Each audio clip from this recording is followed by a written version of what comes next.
ఓంకారం ఎలా ఏర్పడిందో తెలుసా? సనాతన ధర్మంలో, మన వైదిక సంస్కృతి సంప్రదాయాల్లో అత్యంత విశిష్టమైనటువంటి స్థానం ఓంకారానికి ఉందని మనందరికీ తెలుసు.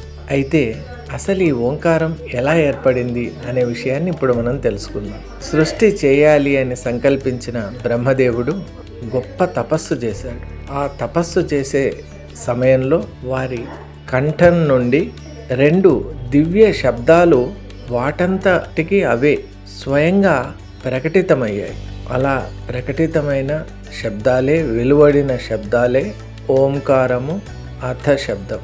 ఓంకారశ్చ అథ శబ్దశ్చ ద్వావేతౌ బ్రహ్మణ పురా కంఠం బిత్వా వినిర్యాతౌ తస్మాన్ మాంగలికా ఉభౌ అంటోంది శాస్త్రం.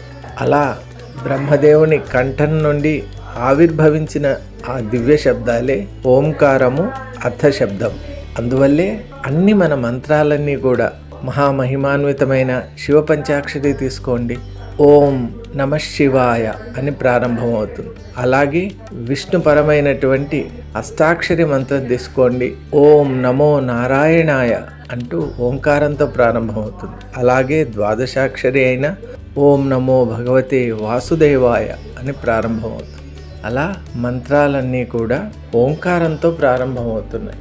అలాగే శాస్త్రము అథ అనే శబ్దంతో ప్రారంభమవుతుంది. ఎలా అంటే మనకు షడ్ దర్శనాలు ఉన్నాయి, 6 శాస్త్రాలు ఉన్నాయి. న్యాయ, వైశేషిక, యోగ, సాంఖ్య, మీమాంస, వేదాంత. మీమాంసా శాస్త్రం ప్రారంభం ఎలా అవుతుంది అంటే అథాతో ధర్మ జిజ్ఞాస, అథ అనే శబ్దంతో ప్రారంభమవుతుంది. అలాగే మనకు వేదాంత శాస్త్రం అథాతో బ్రహ్మ జిజ్ఞాస అని ప్రారంభమవుతుంది. అలా శాస్త్రాలన్నీ అథ అనే శబ్దంతో ప్రారంభమవుతాయి. మంత్రాలన్నీ కూడా ఓం అనే శబ్దంతో, ఓంకారంతో ప్రారంభమవుతాయి. ఎందువల్ల అంటే ఈ 2 శబ్దాలు మంగళకరములు, శుభకరములు కాబట్టి. ఓం తత్సత్.